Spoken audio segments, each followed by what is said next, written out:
Stephen, the Action News investigators first exposed details of this investigation back in December. Tonight we're breaking new ground with something even the police don't have. These guys accused of being rogue cops were actually caught on tape during a drug raid. We've got the recording, and it's not flattering for one of the cops who's now facing criminal charges.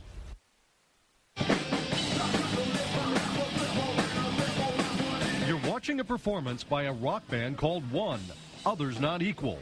But this story isn't about heavy metal. It's about allegations of heavy-handed and unprofessional police tactics. The lead singer, Rudy Simpson, says he was a victim of these tactics in a drug raid at his home. It all centers around this man, State Police Lieutenant Luke Davis, who's now facing corruption charges. In June of 2008, the Omni Drug Task Force, headed by Lieutenant Davis, executed a search warrant on Rudy Simpson's Monroe County home. They based the search on an anonymous tip and a marijuana stem they said they found in the garbage. When the cops came in, Rudy's band was practicing in this basement recording studio. What the police didn't know is that the microphones were hot and everything was being recorded. Take a listen. Recording studio?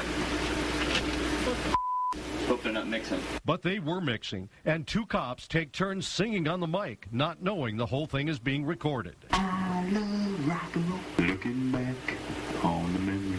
While those cops were in the basement, Rudy, his friend Jeremy, and members of the band were taken upstairs, where Lieutenant Davis and other task force members were searching the house. They were shocked by the behavior of the police. Very unprofessional, almost thuggish. I felt violated and almost like if it was a game to them. Going into kitchen cabinets, eating cookies, and going in the refrigerator, eating stuff out of the refrigerator. It was very unprofessional. And it wasn't exactly a big drug haul for the cops either. 4 ounces in the bag. They found a quarter ounce of marijuana, 12 small seedlings in a pot they claimed were marijuana, and a half a pain pill that Rudy later produced a prescription for. These guys say the police seemed more interested in Rudy's stuff than they were in the drugs they found. Basically what I heard them talking about was what equipment, what materialistic stuff could they take out of my house. It seems like, yeah, that they were just trying to figure out what they could come out of here with. And now, hear it for yourself, caught on the band's equipment that the cops don't know was recording. Well, we kicked a bunch of booze, right? Oh, where are we at? I guess that's Luke's call, not mine. I was just trying to get you paid on our lunch. Yeah, well, Luke comes down here and don't want to take care of everything. Band, he's going to say that quarter ounce, at least a quarter ounce there. He's going to give us a chance to freaking take all this stuff, you know, according to Luke. Hey, what do you want to take in the basement? You want to take the drums and all that or no?